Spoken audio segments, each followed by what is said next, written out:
I never thought my daughter's nightmare would be mine to live every single day. The night he attacked her, the monster who ruined everything. My world shattered into pieces that would never fit back together. The worst part? He walked free. No justice. No answers. Just a cold system that looked the other way while my family fell apart. How could someone so evil get away with it?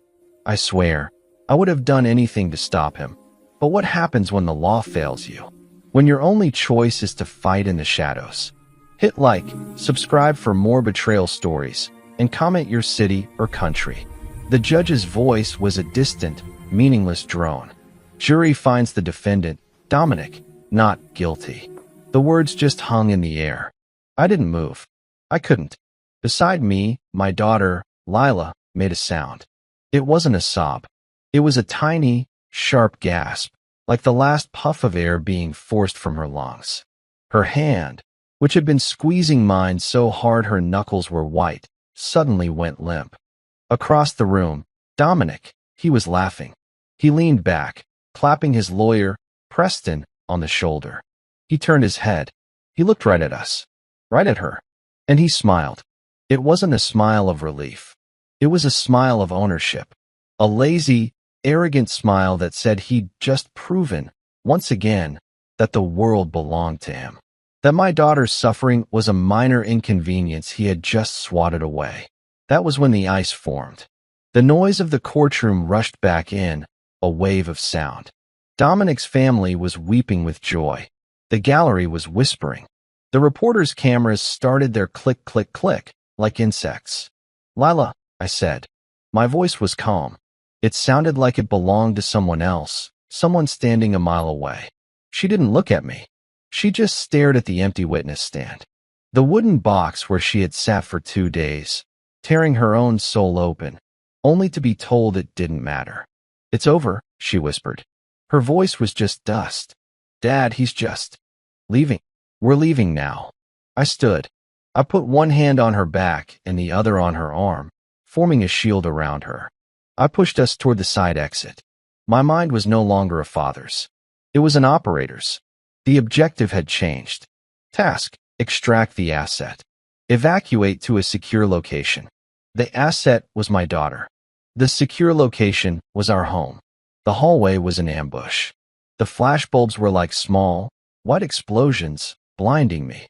Lila, how do you feel? Julian, do you have a comment on the verdict?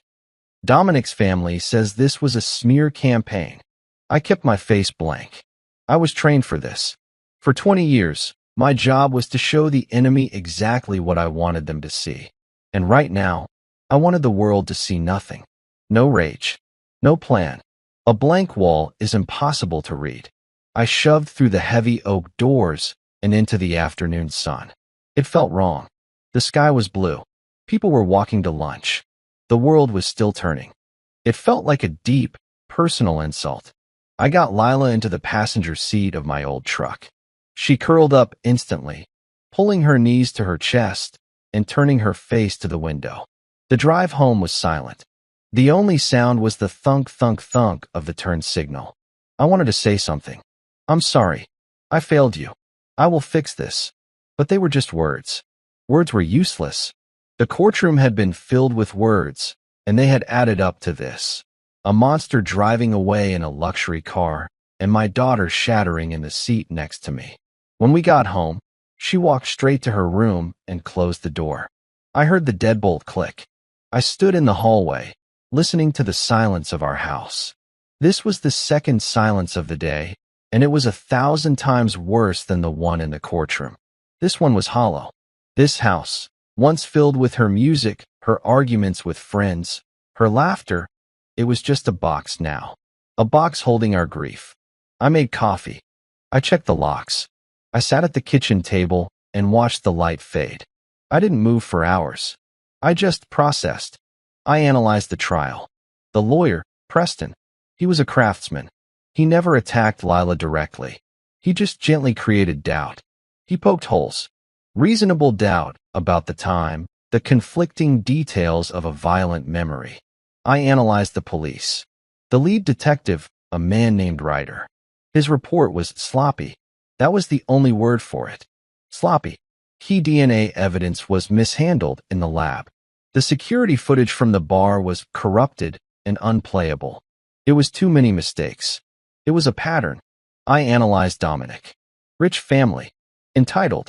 2 prior assault charges, both pleaded down to misdemeanors.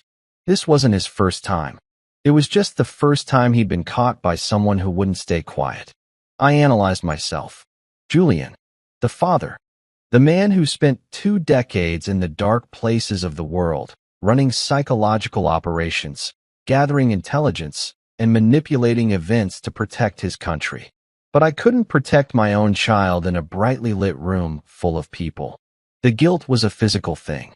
It sat on my chest, heavy and cold. At 2 a.m., I heard her door unlatch. She came into the kitchen, a ghost in her pajamas. "You're just sitting in the dark," she whispered. "I'm here, honey.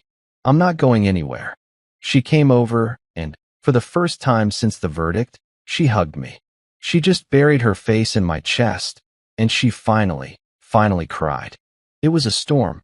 She sobbed until she was just shaking, and I just held her. "He's still out there," she mumbled against my shirt. "I know. He won, Dad." I closed my eyes. "He thinks he did. Go try to sleep." I walked her back to her room. I tucked her in, just like I did when she was 6. I waited by her door until her breathing was deep and even. She was asleep. Then I went to work. My workshop in the basement was my sanctuary. It smelled of sawdust and machine oil. To anyone who saw it, it was just a hobbyist room. A heavy workbench, shelves of old tools, a drill press. I walked to the far wall and put my hands on the heavy, steel workbench. It slid sideways, silently, on hidden casters. Behind it, the concrete wall looked solid. But my thumb knew the exact spot to press. A small, 2-inch square of the wall clicked, revealing a biometric scanner. I pressed my thumb to the glass. It glowed green. A heavy, insulated panel in the wall clicked open. Inside, there were no guns. No knives. Just a single, hardened steel case. I took it to the workbench and opened it. There was no dust. Inside sat a matte black, non-networked laptop, a satellite uplink device, and a stack of encrypted hard drives, each labeled with a simple code. I sat down. I booted the laptop.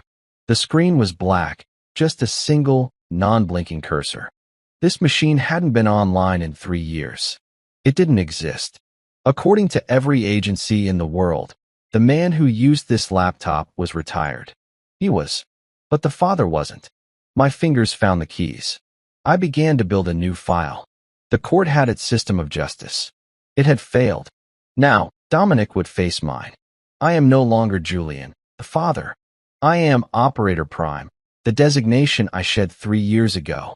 The transition is cold and immediate. The grief doesn't vanish, it crystallizes. It becomes fuel. My past wasn't about kicking down doors. It was about finding the one unlocked window. I didn't carry a rifle. I carried leverage. My job for 2 decades was psychological warfare. I didn't just find an enemy's secrets. I found their shame, their pride, their greed. Then I built a narrative around them until they collapsed under the weight of their own lives. I was the man who could make a general defect, an entire cell turn on itself, or a corrupt politician confess, all without leaving a single fingerprint. And I am very, very good at my job. My fingers move across the blank keyboard, the muscle memory instant. The screen remains black, but I am connected. My system reaches out, not to the internet, but through it, using a series of encrypted, dead-end nodes I built years ago. I am a ghost in the machine. First, I create 4 folders on the encrypted drive. The architecture must be perfect. Folder 1, Dominic, the target, he's arrogant. That's his primary weakness. Arrogance breeds carelessness. I pull his public-facing data in seconds. University records, social media, traffic violations. It's the standard, clean-cut profile of a rich kid. But I'm not looking at what he posts. I'm looking at what he deletes. I access the server archives for his social media. The deleted posts tell the real story. The photos he was tagged in, only to be untagged an hour later. The bragging, the casual cruelty, the videos of him drunk and belligerent. I see a pattern of behavior, a history of aggression, and a network of friends who are more like sycophants. I download it all. Every byte. I map his digital life, his private email, his cloud storage. It's protected, but the password is a variation of his dog's name and his birth year. Arrogant. Careless. Folder 2. Preston, the asset denial. Preston, the lawyer. I run his name through the legal databases. He's good. His specialty is reasonable doubt. He's an artist of confusion. He wins cases he shouldn't. How? I pull the case files for his last 5 major acquittals. I cross-reference the names of the opposing counsel, the judges, and, most importantly, the arresting officers. I'm not looking for a smoking gun. I'm looking for a coincidence. A friendly judge? A pattern of evidence going missing? For now, I find nothing. He's clean. Or he's just as good at his job as I am at mine. He's a wall. For now, I'll let him be a wall. Folder 3. Ryder, the weak link, detective Ryder. This sloppy investigation. This is where I'll pull first. Incompetence is rare at his level. Corruption is common. I access the city's personnel files. Ryder has a good record. Commendations. A high solve rate. Until about 2 years ago. Then his record changes. His successful closures drop. He has 2 formal complaints against him for mishandling evidence. Both dismissed. 2 years ago. What happened 2 years ago? I access his financial records. It's a sealed wall. Not even a credit check can get through without a warrant. But I don't need a warrant. I use an old backdoor into the national banking system, a fail-safe my old unit created. I look at his accounts. A mortgage. A car payment. A standard police salary. Everything is normal. Until I look at his wife's accounts. Her name is Fiona. She has a small catering business. Or she did. 2 years ago, it was failing. Then, suddenly, it wasn't. It started getting regular, large payments. Big catering gigs. But there are no invoices. No corporate clients. Just deposits. And the deposits, they're strange. They're all just under the $10,000 limit that triggers a mandatory report to the IRS. I look deeper. The deposits come from a dozen different shell corporations. I trace them. It takes me an hour, peeling back the layers. They all lead to a single holding company. I run the name of the holding company, and my blood runs cold. It's owned by Preston, the lawyer. It's not a coincidence. It's a system. Preston doesn't just win cases. He buys the investigations. Ryder isn't sloppy. He's on a payroll. He corrupts the evidence before it ever gets to a courtroom. My daughter never had a chance. I stop. I lean back, the rage so pure and cold it almost chokes me. I stare at the concrete wall. My reflection stares back at me from the dark laptop screen. The man in the mirror. His eyes are dead. He is the operator. Folder 4. The family, the foundation, Dominic's father. Evan. He runs a high-level private equity firm. He's old money, but more than that, he's obsessed with his family's image. The name is everything. He sits on charity boards. He funds hospitals. His entire life is a carefully constructed public image of decency and power. This is his center of gravity. This is what I will attack. I spend the rest of the night mapping their entire financial and social network. I know who they owe favors to and who owes them. I know which politicians they've funded. I know where every dollar is hidden. By 5 a.m., I have it. The whole picture. It's a fortress. Preston, Ryder, and the family money. They've built a fortress to protect their monster. They think it's impenetrable, but they've made one mistake. They've forgotten about men like me, and they don't realize. I'm already inside the walls. My plan forms. It's not one attack. It's 3, launched in sequence. I won't go for Dominic. Not yet. I will go for the pillars that hold him up. First, I will break the lawyer. Then, I will burn the detective. And only then, when he is alone and exposed, will I dismantle the father. I look at the file on Ryder. I look at the shell corporations and the payments. I found my first thread. I start typing. I'm not a father seeking revenge. I'm an operator setting a trap. My plan is built on a simple principle of warfare. You don't attack the fortress wall, you poison the well. Dominic's fortress is built on 3 pillars: his father's money, his lawyer's corruption, and the system's indifference. I will poison all 3. My first target is the money. The criminal trial is over. Double jeopardy means he can't be tried for that specific crime again. But a civil court is a different animal. It doesn't require proof beyond a reasonable doubt. It just requires a preponderance of the evidence. It's not about prison. It's about financial ruin. It's an attack on Evan, the father, and his most precious asset, his reputation.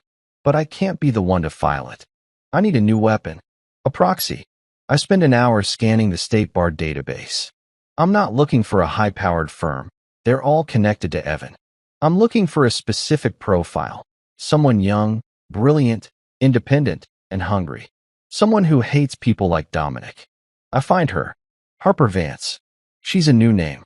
Left a top-tier corporate law firm 6 months ago to start her own practice. Her new website is all about fighting for the unheard. Her last 3 cases were against massive corporations for wrongful termination. She lost 1 and won 2, securing massive settlements.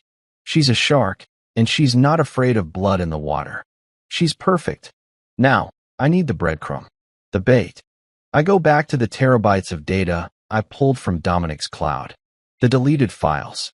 Among the arrogant party photos, I find a video file, deleted the day after the assault. It's 45 seconds long. I play it. It's Dominic, at a party, visibly drunk. He's holding a bottle and slurring his words to a friend who is filming. The friend says, "Dude, that girl from the bar, Lila, she's saying you went too far." Dominic laughs. That same, arrogant laugh from the courtroom. He leans into the camera and says, "She can say whatever she wants. My dad will fix it.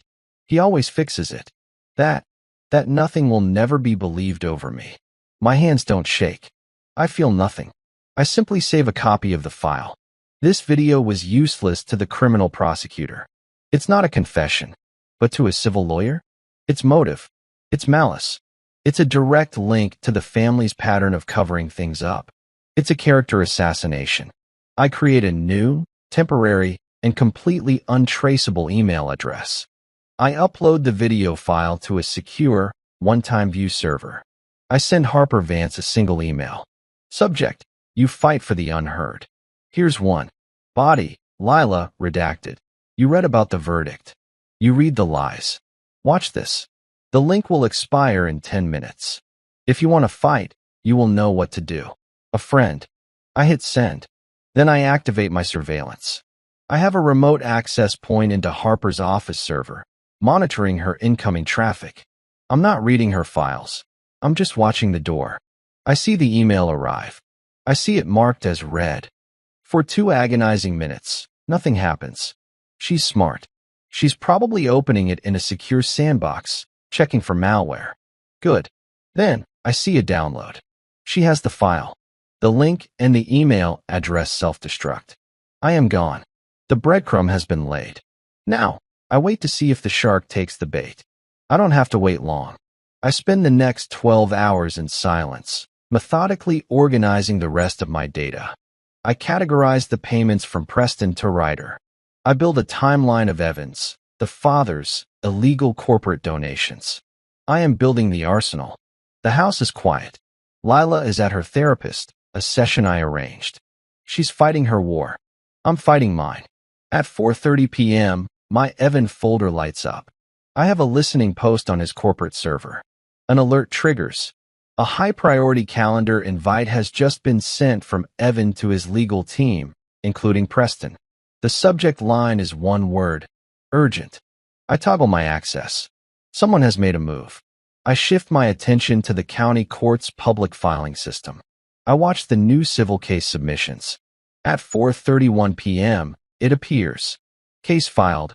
Vance, Harper on behalf of Lila, redacted, versus Dominic, redacted, and Evan, redacted. Cause of action: intentional infliction of emotional distress, defamation, and civil conspiracy. She didn't just sue Dominic. She sued his father. She didn't just use the video. She used it as grounds to name the father in a conspiracy to cover the crime. Harper isn't a shark. She's a kraken. The first shot has been fired. The fortress wall hasn't been breached, but the ground beneath it is beginning to shake. They don't know what hit them. They think it's just a rogue lawyer. They have no idea a war has just been declared. A hornet's nest doesn't just get angry. It swarms. The day after Harper filed the civil suit, the swarm came for her. I was monitoring the public court docket when it posted. A countersuit, filed by Preston on behalf of Evan, against Harper Vance personally. The charges were ludicrous: defamation, malicious prosecution, and frivolous litigation. It was a classic slap suit, a strategic lawsuit against public participation. Its purpose wasn't to win. It was to bankrupt her, to bury her in paperwork, motions, and legal fees until she was forced to drop the case just to survive. Evan and Preston weren't just swatting a fly. They were trying to burn her entire house down. I watched Harper walk into her small office building that morning, a box of files in her arms. She didn't know it yet, but a process server was waiting for her in the lobby. Her life was about to become a legal hell. This was my fault. I had armed her, but I had also painted the target on her back. A good operator never abandons an asset. It was time for phase 2. The lawsuit was the legal attack. Now, I needed the public one. I needed a different kind of proxy. Not a lawyer, but a storyteller. My research had already identified her, Quinn, a young, relentless investigative reporter for a small, aggressive online news outlet. The big city papers wouldn't touch a story against Evan. He bought too much ad space. But Quinn had a reputation for digging. She'd been sniffing around Evan's corporate dealings for a year, but could never find a crack. I was about to give her a crowbar. I went back to my data. The file on Dominic. The 2 prior assault charges that were pleaded down to disturbing the peace. The victims had been paid off, and the records were sealed. But I had them. I compiled a new package. This one was all about the pattern. Item 1. The unsealed police report from 3 years ago. A university student. The allegations were sickeningly similar to Lila's. The officer who took the report, detective writer. Item 2. The unsealed report from 2 years ago. A bartender. Again, the same pattern. The detective who signed off on the final insufficient evidence report, detective writer. Item 3. A copy of the judge's ruling on both cases, approving the plea deals. The same judge who presided over Lila's trial. I didn't include the video of Dominic. That was for the civil case. I didn't include my proof of the bribe. It was not time for that. This package was more subtle. It wasn't an accusation. It was a set of impossible questions. I sent it to Quinn from a new, sterile, anonymous address. Subject: You've been digging at Evan, redacted. You're digging in the wrong place. Body: Stop looking at his company. Look at his son. Look at the system that protects him. The file is attached. The names of the other victims are redacted. You're a reporter. Find them. Ask detective writer why he's so bad at his job. Ask the judge why he's so forgiving. Don't let them get away with it again. A friend. I sent the file and, just like before, erased my tracks. Then I waited. The next 2 days were a new kind of quiet. Lila was with her therapist. I was a ghost in my own home. I made dinners she barely ate. We sat on the couch and watched old movies. We didn't talk about the trial. We didn't talk about Dominic. We just existed. In the silence, she would sometimes just reach over and take my hand. It was the only thing that felt real. Every time she fell asleep, I went back to the basement. I watched the digital storm I had created. Harper was fighting back. She filed an anti-slap motion, a brilliant legal move that claimed Preston was the one abusing the system. The woman had steel in her. But the real explosion happened on Thursday morning. Quinn's story didn't just get posted. It was the front page, top banner story on her news site. The headline was devastating. A pattern of justice. Cities, elite's son, the same detective, and the same judge. How many victims are there? The story was a masterpiece. Quinn had found the other two victims. They had been too scared to talk before, but now, seeing Lila's story, they spoke. Anonymously. They confirmed the assaults. They confirmed the payoffs. The article didn't accuse Ryder of corruption. It just laid out the facts. 3 different cases, 3 different women, 1 monster, 1 detective, 1 judge, and 3 mishandled investigations. The city went insane. The walked-free verdict was no longer just a sad, local story about one girl. It was a citywide scandal about a corrupt system protecting the rich. The comments on the article were a flood of rage. The local news stations, who had been too scared to touch the story, were now forced to report on Quinn's story. I watched Evan's face on the evening news. He was leaving his office, surrounded by a wall of new security. He wasn't the calm, powerful philanthropist anymore. His face was pale, his eyes wide with fury. A reporter shoved a microphone in his face.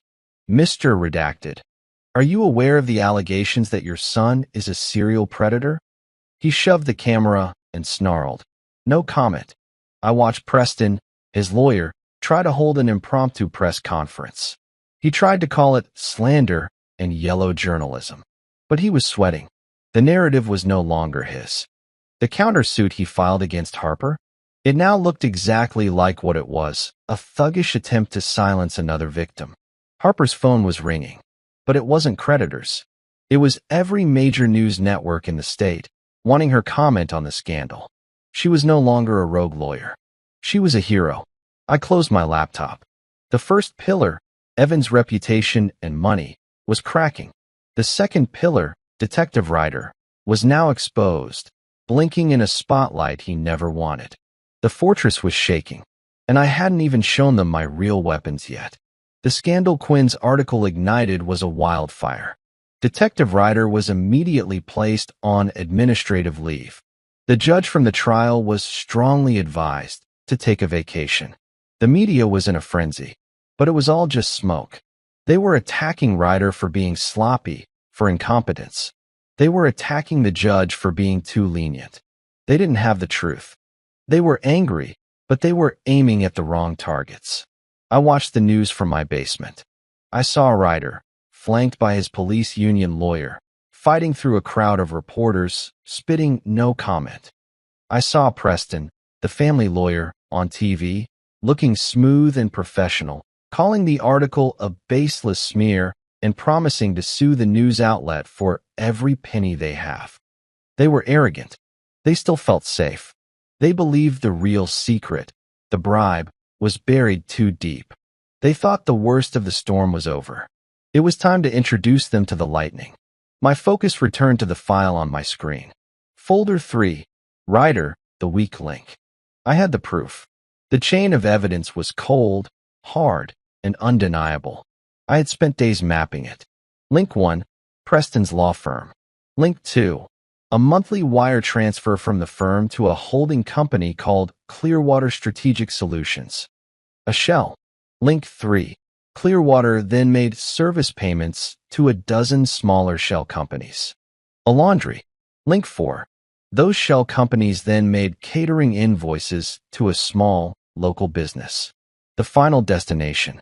Link 5, the business was Fiona's Catering, owned by Fiona Ryder, the detective's wife. Preston was smart. It was a 5-layer deep wash, designed to be untraceable by a standard audit. But I wasn't a standard auditor.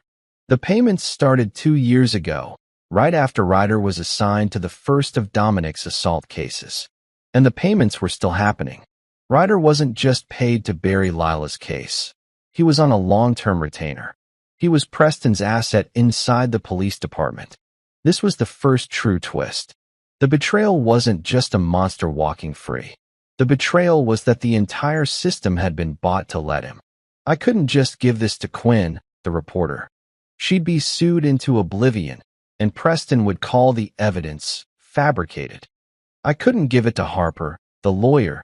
It was fruit of the poisonous tree, inadmissible in her civil case. No, This bomb had to be detonated inside the building. I compiled a new package. It was a simple, sterile PDF. No commentary. No accusations. Just the raw data. Bank statements, wire transfer routing numbers, shell company registration documents, and the final deposit slips into Fiona Ryder's account. It was a perfect, self-contained story of a crime. My target this time wasn't the press. It was the one person in the city who had the power to act, and who would be furious that this happened under his own roof, the chief of police. But I couldn't send it to the chief. His inbox was monitored by his staff, by the city's IT.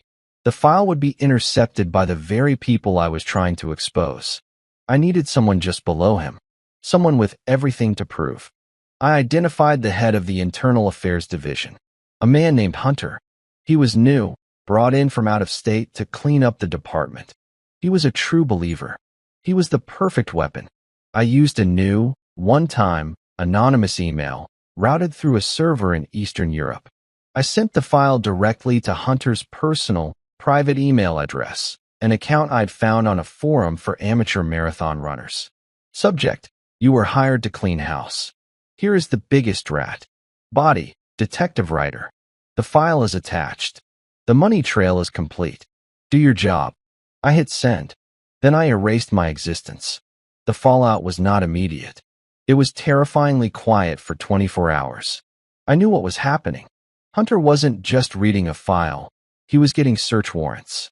He was pulling the real bank records himself, verifying every number I had given him.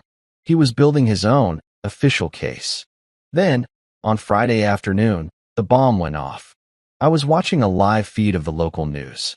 They were outside the police headquarters, reporting on the ongoing Ryder incompetence scandal.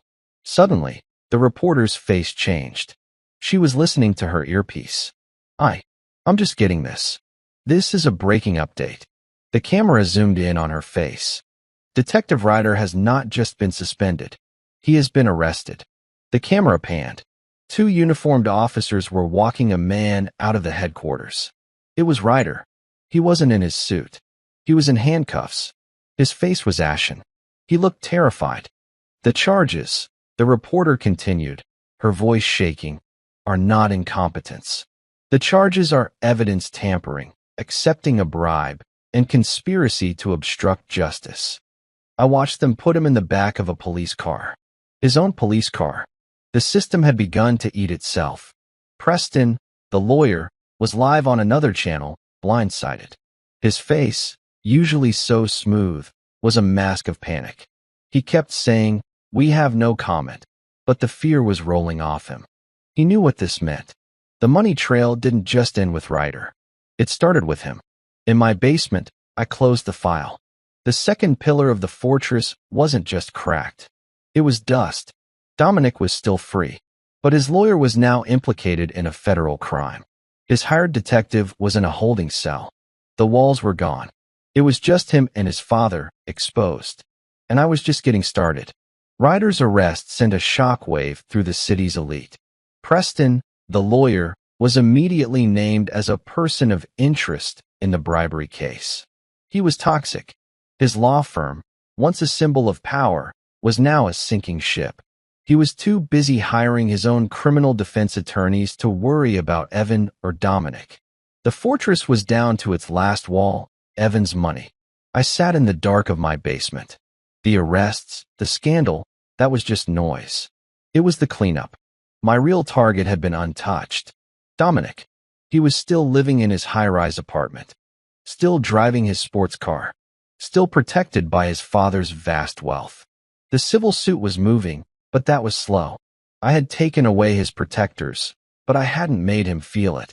It was time for the psychological war to begin. My objective was simple: isolate the target. Cut him off from his 3 pillars of support: his reputation, his money, and his social circle. Pillar 1, the university. Dominic was still enrolled as a student, a son of a wealthy donor. The university had been silent, hiding behind student privacy laws. I went back to the video file. The 45-second clip of him bragging at the party. My dad will fix it. He always fixes it. I packaged this video with Quinn's explosive article and a new report on Ryder's arrest. I sent it from a new anonymous email, but this time, the recipients were different. I sent it to the university's dean of admissions, the head of the ethics board, and the president of a rival university's newspaper. I knew they'd love the story. The message was simple. Subject: a question of ethics body. Dominic, redacted, is not just a student. He is the center of a federal corruption scandal. He has bragged about his family fixing his crimes. See attached. Is this the kind of student your university wishes to protect? Or will you be seen as complicit in the cover-up? It was a loaded gun. I had given them a choice: expel him or become the next headline in Quinn's investigation. It took less than 6 hours. The university, fearing for its own reputation, held an emergency disciplinary hearing. Dominic was summarily expelled. Pillar 2. The money. Dominic lived on a generous allowance, funneled from his father into a trust fund account. He had a wallet full of credit cards with no limits. I went back to my financial maps. The shell companies Preston had used to bribe Ryder. I had already linked them to Preston's firm. Now, I looked closer. I found what I was looking for. A single, large transfer 3 months ago from Evan's primary holding company to that same dirty shell company, Clearwater Strategic Solutions. I didn't know why Evan had done it. Maybe to pay Preston's fixer fee, but it didn't matter. He had mixed his clean money with the dirty. He had made a mistake. I created a new file. A simple, anonymous tip sent not to the police, but to the automated fraud division of the bank that held Dominic's trust fund. Tip: urgent fraud alert account holder. Dominic, redacted, account linked to funds from Clearwater Strategic Solutions, a holding company now central to the city police bribery scandal. Account is actively receiving laundered money. Freeze immediately. A bank's algorithm doesn't care about reasonable doubt. It cares about risk. An account linked to a federal investigation? Linked to money laundering? At 10 a.m., I watched Dominic leave his apartment. He was in his gym clothes, looking annoyed, his phone to his ear. He walked to his favorite coffee shop. I was watching him through the city's public traffic camera, a feed I had access to. I watched him try to pay.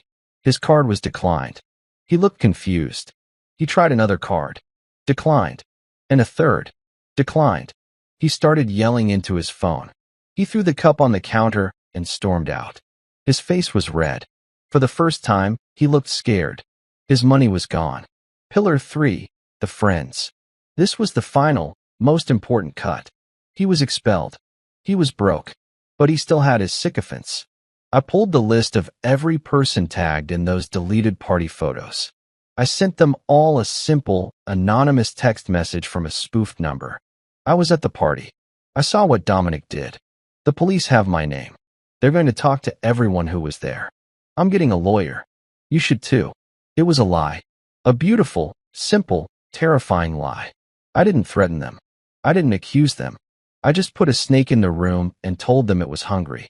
Dominic's phone, which I was monitoring, started to explode. But they weren't messages of support. They were messages of panic. Don't call me again, man. I don't know you. My dad's a lawyer. He said I'm not to talk to you. Delete my number. He was alone. No school. No money. No friends.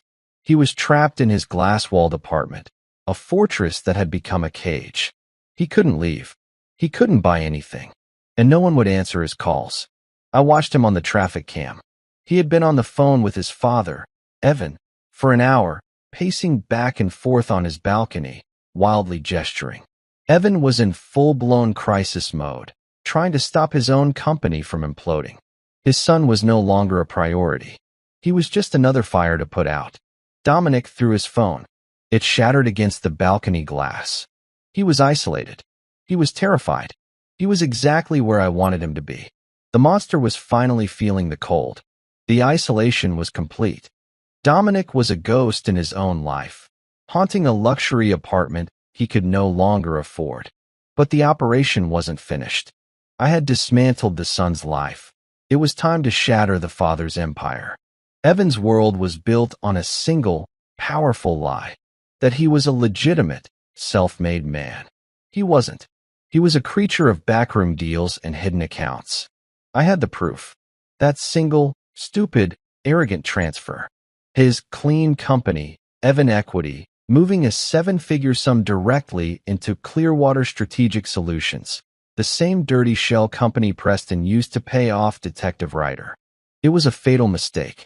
It was the digital thread that connected his entire legitimate empire to a federal bribery and money laundering conspiracy. My hands moved over the black keyboard. I wasn't just an operator anymore. I was a corporate whistleblower. I created a new package, my most detailed one yet. It was a 40-page PDF, complete with color-coded flowcharts, bank routing numbers, and annotated timelines. It showed exactly how Evan Equity had been used to launder money, evade taxes, and fund the criminal conspiracy to free his son. I sent this package to the top enforcement agent at the IRS Criminal Investigation Division. My anonymous email was short, calculated to trigger his ambition. Subject: the real, city, scandal your missing body. You have Detective Ryder. You're building a case against Preston. You're looking at the branches. I'm giving you the root. Evan, redacted, has been using his firm to launder the money for this entire operation. The attached file is your roadmap. You'll find the unfiled tax liabilities, the offshore accounts, and the direct link. He's bigger than all of them. Make your career. I hit send and leaned back. I had just aimed a financial cruise missile at the heart of Evan's world. It took 48 hours. On Wednesday morning, the news wasn't just a story. It was a detonation. Every local and national financial channel was running the same live feed. Federal agents, dozens of them, wearing windbreakers emblazoned with IRS criminal investigation, were streaming into the glass and steel headquarters of Evan Equity. They were carrying boxes. The headline was simple: Evan redacted, firm raided, federal audit and asset freeze underway. I had a listening post inside Evan's new lawyer's office. The panic was beautiful. I listened to a conference call, the audio crackling with fear. They've frozen everything. The new lawyer, a man named Colin, was shouting. The operating accounts, the payroll, his personal assets, everything. They're calling it proceeds of a criminal enterprise. They used the link to the Preston case as a basis to seize the whole damn company. Evan's voice was a low snarl. Find out who. Find the leak. It doesn't matter who. Colin screamed back. Evan, you idiot. You mixed the money. You tied your entire company to a bribery scandal. They're not just auditing you. They're dissecting you. They're talking about RICO charges. The line was quiet. I heard Evan breathing. The sound of a king watching his castle dissolve. My son, Evan finally said, his voice pure ice. This is because of my son. Of course it is. He was a bad investment, Evan whispered. My blood ran cold. A bad investment. Not my boy or my family. A bad investment. The final piece of the plan was now in motion, and I didn't even have to do anything. The system was now on autopilot. I was monitoring the calls between the luxury high-rise and Evan's crisis room. For 3 days, Dominic had been leaving increasingly desperate, pleading messages. Dad, my cards are still off. The building manager is threatening to evict me. Dad, call me. There's sliding notices under my door. The power is going to be shut off. Please, I have nowhere to go. Then, finally, Evan picked up. I was listening. Dad, thank goodness, Dominic sobbed. The arrogance was gone. He sounded like a terrified child. Dad, you have to help me. They're going to kick me out. Evan's voice was dead. They are. What? What do you mean? Just pay them. Turn my cards back on. There is no money, Dominic, Evan said. What are you talking about? You're rich.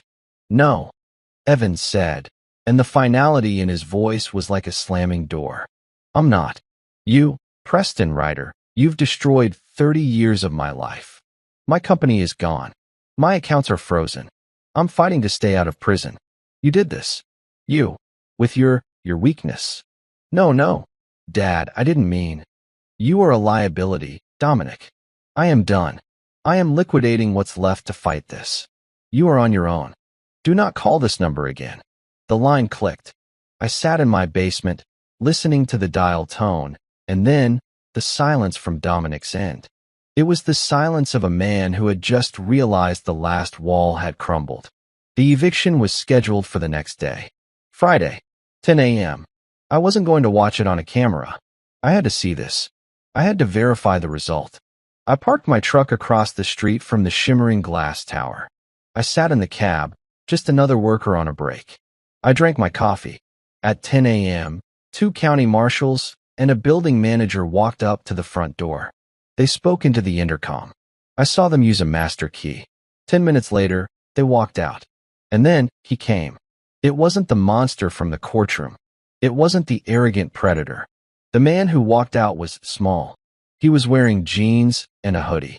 His face was pale, his eyes red and darting around. He was carrying 2 black trash bags, stuffed with clothes. That was it.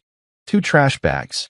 A tow truck, one I had anonymously called for an abandoned vehicle blocking a fire hydrant, was already hooking up his gleaming black sports car. The payments had been missed. Dominic just watched it. He didn't yell. He didn't scream. He just watched as the symbol of his power was towed away. He looked up at the building. He looked at the street.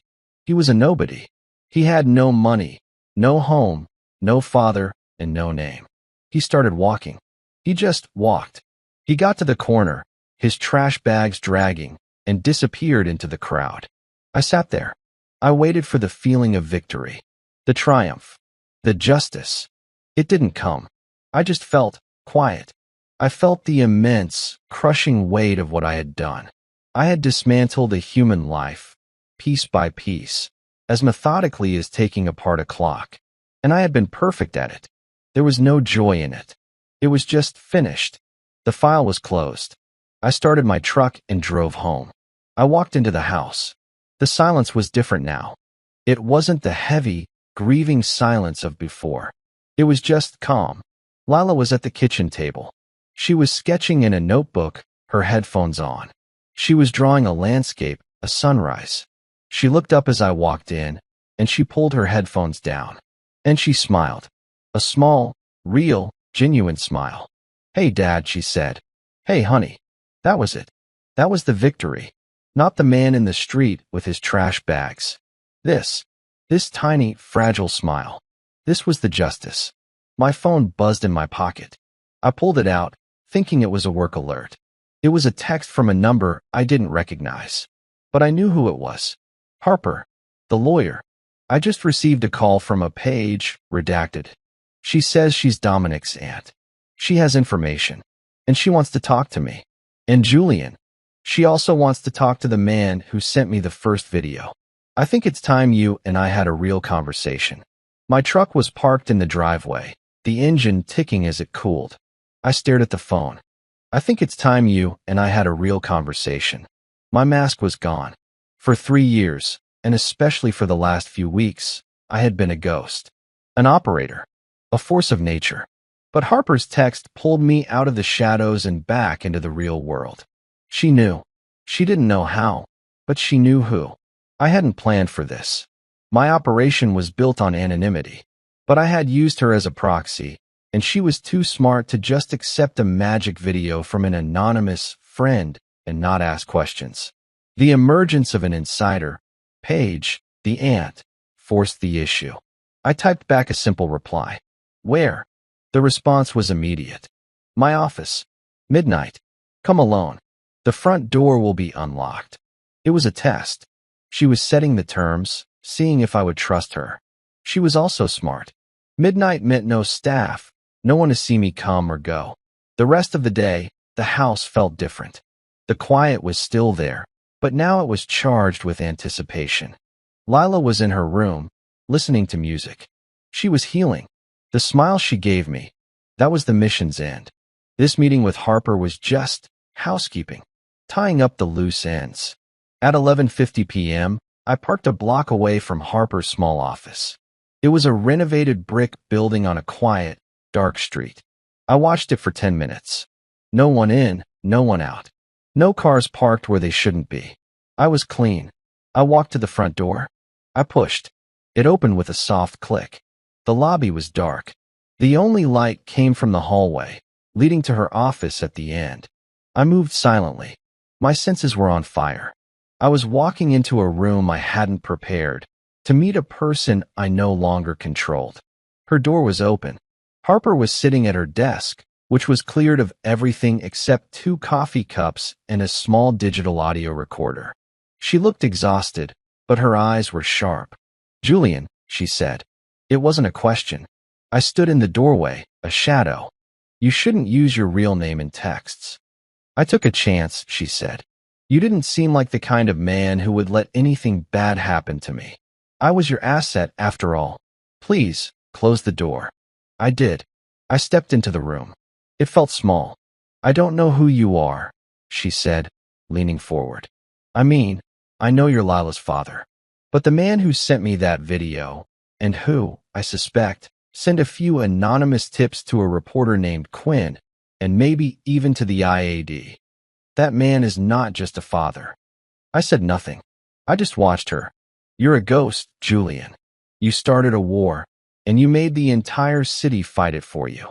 It was brilliant and terrifying." "You wanted to talk about Paige?" I said, shifting the topic. Harper nodded, taking a sip of coffee. "Right. The second twist. I guess the first was finding out the police were paid off." She clicked a button on the small recorder. A new voice filled the room. An older woman's voice, shaking with a mix of fear and anger. "They're monsters. My brother, Evan, he's not just a bad man. He's a fool. He put everything at risk. For that boy." There was a pause. When Preston said he'd handle the detective, I thought he meant with money. But then I heard them talking. After the not guilty verdict, they were celebrating. Harper's eyes locked on mine. The recording continued. This time, it was a different sound. Muffled. It was a phone recording, taken from a pocket or a purse. And the voices were unmistakable. Evan and Preston. Evan's voice. It was a masterpiece. Preston. The corrupted footage. Ryder played his part perfectly. Worth every penny. Preston's voice. He's on the payroll for a reason. And that video, the real one, it's gone. Wiped from the server, and the physical drive is at the bottom of the river. The only copy. It's done, Evan. The boy is clean. Evan's voice. And the aunt? Paige. She seemed upset. Preston's voice. She's family. She's weak, but she knows where the money comes from. She won't talk. She'll be fine. The recording clicked off. I stood there processing. They didn't just mishandle the evidence. They destroyed it. The key piece of evidence. The real, uncorrupted security footage from the bar. The footage that proved Lila's story. Paige was in the next room, Harper explained, her voice low. She heard them. She recorded them. She's been sitting on this, terrified, for weeks.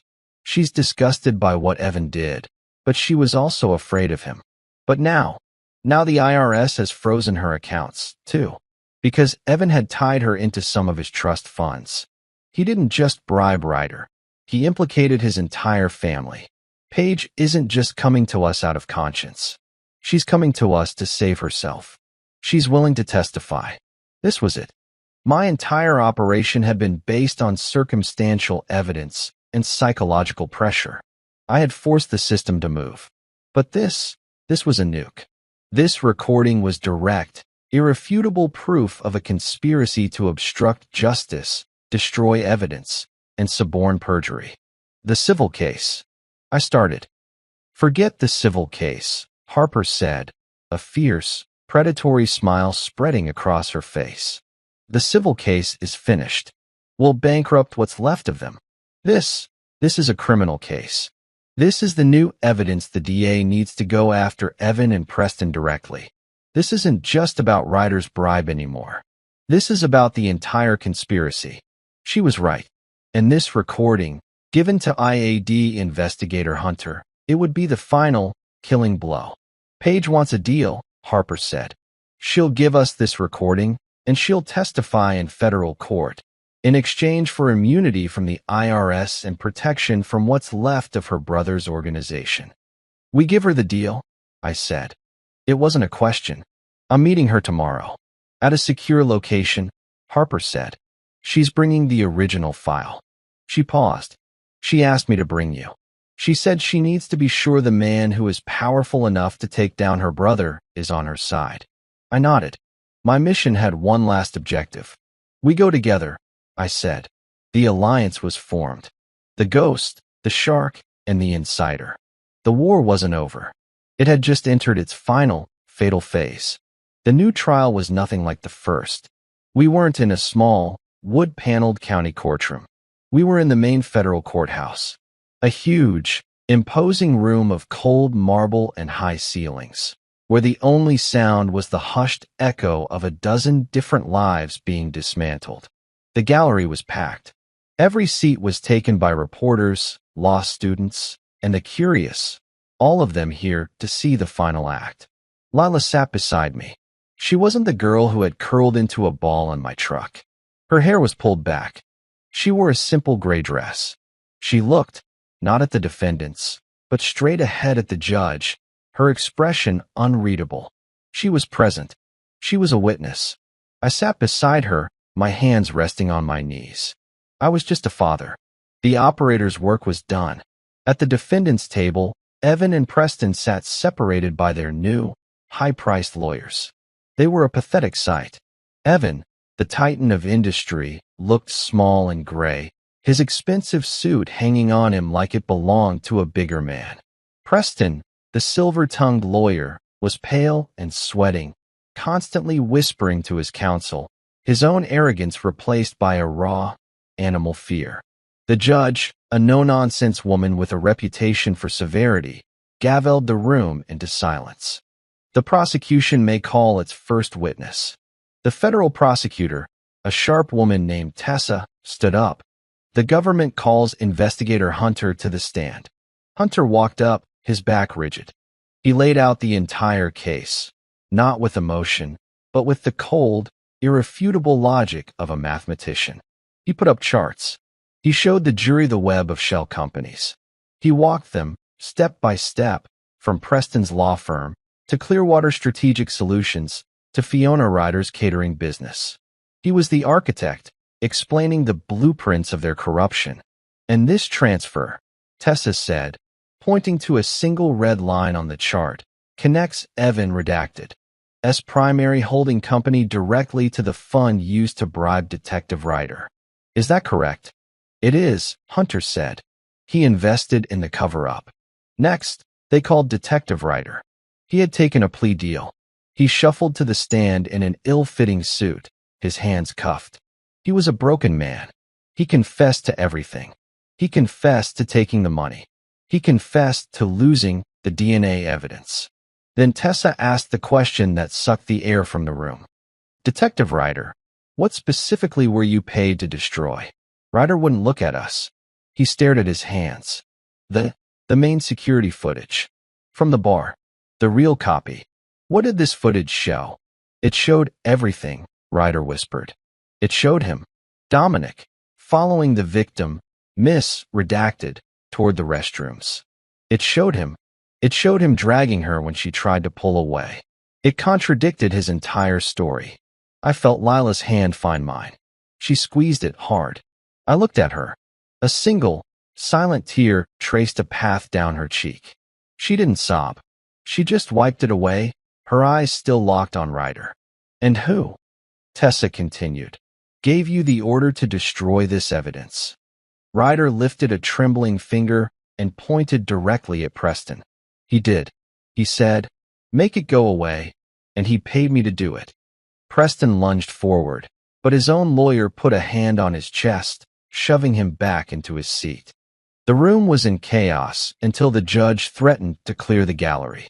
The rest of the day was a blur of technical witnesses, bank managers, forensic accountants.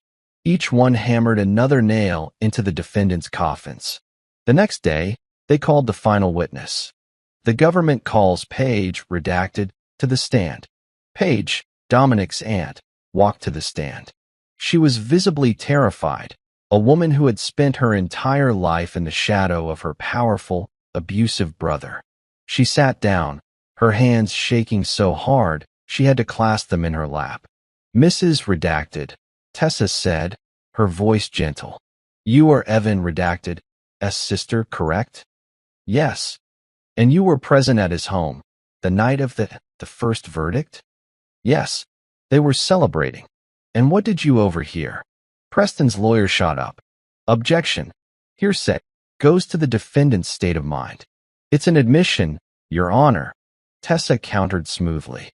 "Overruled. The witness will answer." Paige took a deep breath. "I heard my brother, Evan, laughing with Mr. Preston.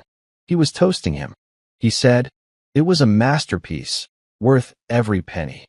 And Preston, he said, he's on the payroll for a reason. He said the real video was at the bottom of the river. The only copy."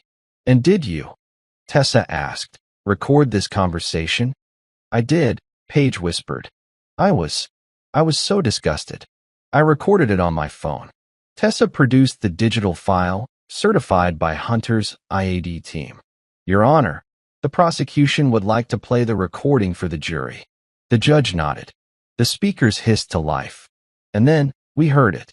Evans and Preston's voices, full of arrogance and champagne, bragging about their victory.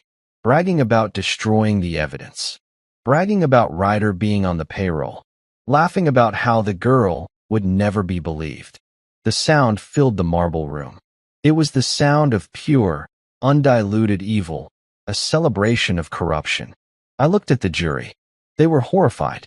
One juror, a middle-aged woman, had her hand clamped over her mouth. Another, a young man, was staring at Evan with such focused hatred it was almost a physical thing. When the recording stopped, the silence in the courtroom was absolute. Evan was staring at his sister, his face white, his expression one of pure betrayal. He had been undone, not by a ghost or an operator, but by a weak family he had dismissed his entire life. Tessa walked back to her table. "No further questions, Your Honor." The closing arguments were short. The defense lawyers had nothing. They mumbled about reasonable doubt and a sister's scorn. Then Tessa stood up. She walked to the jury box. "For weeks, this city has been focused on the monster who walked free. But we were wrong. The real monsters are sitting right there." She pointed at Evan and Preston. They did not just help a criminal escape justice. They took a sledgehammer to the very foundations of this courthouse. They bought a detective. They destroyed the truth. They spit on the system you are here to protect. They believed their money and their power made them gods, completely above the law. Today, you prove them wrong. The judge gave his final instructions. "You will now retire to the jury room to deliberate." The jury stood. They filed out, not one of them making eye contact with the defense. The door clicked shut behind them. The waiting began. I looked at Lila. She let out a long, shuddering breath she seemed to have been holding since the trial started. She leaned her head against my shoulder. "It's almost over, Dad," she whispered. "It's almost over, honey." Evan was slumped in his chair, staring at the sister who had just sealed his fate. He was a hollowed-out shell. Justice, I realized, wasn't just a verdict. It was this moment. It was the complete and total dismantling of a man's entire world, leaving him with nothing but the truth of what he was. It wasn't a long wait. In the first trial, the jury had deliberated for 2 days, an agonizing marathon of doubt. This time, we sat in the marble hall for just under an hour. A short, brutal, decisive hour. When the bell rang, a court officer stepped out and said, "They have a verdict." My heart didn't pound.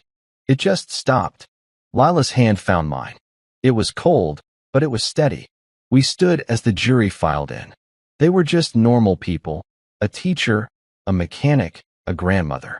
But today, they were the arbiters of our entire world. They held the scales. I watched them, and one by one, they refused to look at the defense table. They looked at the judge. They looked at the floor. They looked at us. It was the only sign I needed. On the charge of conspiracy to obstruct justice, the judge said, addressing the foreman, How do you find? The foreman, a man in a simple plaid shirt, stood. He unfolded the paper. The sound was like a thunderclap in the silent room. He looked right at Evan. Guilty. The word hit the room, and Evan, he didn't yell. He didn't rage. He just collapsed. He folded in on himself, his hands coming up to his face, a small, broken sound escaping his throat. On the charge of evidence tampering, the judge continued, turning to Preston. Guilty. Preston just stared forward, his face a mask of waxy, unbelievable shock. He was a ghost, already gone. On the charge of witness tampering. Guilty. On the charge of money laundering. Guilty. On and on it went, a drumbeat of accountability. With every word, I felt a weight I didn't even know I was carrying begin to lift. Lila let out a breath. It was a single, shuddering exhale, a year of pain and fear and anger leaving her body all at once. She didn't cry. She just let it go. I looked at her. Her eyes were clear. The shadows were gone. The judge thanked the jury and dismissed them. Then, she put on her glasses and looked down at Evan and Preston. We will not wait for sentencing, the judge said, her voice like steel. The room, which had erupted in whispers, went dead silent. I am ready to pass sentence now. Gentlemen, please rise. Their lawyers had to physically haul both men to their feet. The judge looked at Preston first. Mr. Preston, you took an oath. You swore to uphold the law. And you did more than just break it. You poisoned it. You used your intelligence to create a system of corruption, to protect the guilty and silence the innocent. You have disgraced your profession and this court. It is the sentence of this court that you will serve the maximum penalty, 25 years in a federal prison. Preston's knees buckled. Then, the judge turned to Evan. Mr. Redacted, you are, perhaps, the greater failure. You had everything. Money, power, influence. And you used all of it, not to build, but to destroy. You used your vast wealth to tear down the very system that allowed you to prosper. You paid to have evidence destroyed. You paid to have a public servant betray his oath. You did all of this for a son who you, yourself, called a bad investment. Evan flinched, as if he'd been shot. You did not just obstruct justice. The judge continued, her voice rising. You orchestrated its collapse. You are a cancer on the community. It is the sentence of this court that you will serve 30 years in a federal prison. You will forfeit all assets connected to this crime. You will not be eligible for parole. No, Evan whispered. No, please. Take them away, the judge ordered. The marshals moved in. They pulled Evan's and Preston's arms behind their backs. The click of the handcuffs was the last sound I needed to hear. As they were led away, Evan's eyes found mine. He wasn't the Titan anymore. He was just a terrified old man. He stared at me, his face full of hate and confusion and a new, dawning understanding. He was looking for a ghost, but all he saw was a father. I just held his gaze. I didn't smile. I didn't nod. I just watched him until the door closed behind him. It was over. All rise, the officer said. The judge left. Lila and I sat there for a long time, the only two people left in the gallery. The reporters, the lawyers, everyone was gone, running to file their stories. Finally, Lila stood up. Can we go home, Dad? I stood with her. We walked out of the marble courtroom, our footsteps echoing. We walked down the long hall and pushed through the heavy wooden doors, out into the blinding afternoon sun. The press was there, a wall of cameras and microphones. But this time, they weren't yelling at us. They were quiet, respectful. They just watched us. Lila didn't hide. She didn't duck. She just kept her head high, and we walked through the crowd. The flashes went off, but they felt distant, like they couldn't touch us. We got to my truck.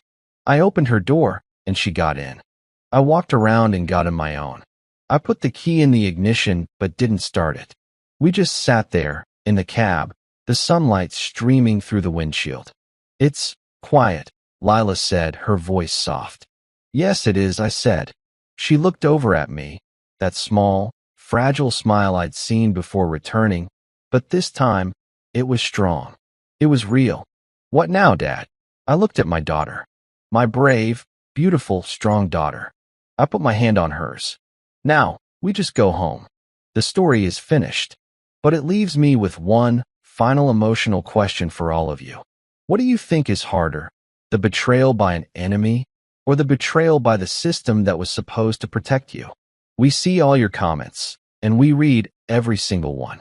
Where are you watching from tonight? Let us know your city or country in the comments below.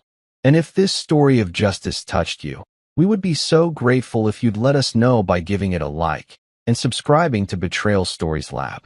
We also want to know, what types of stories do you want to hear next? Tell me what you love to watch.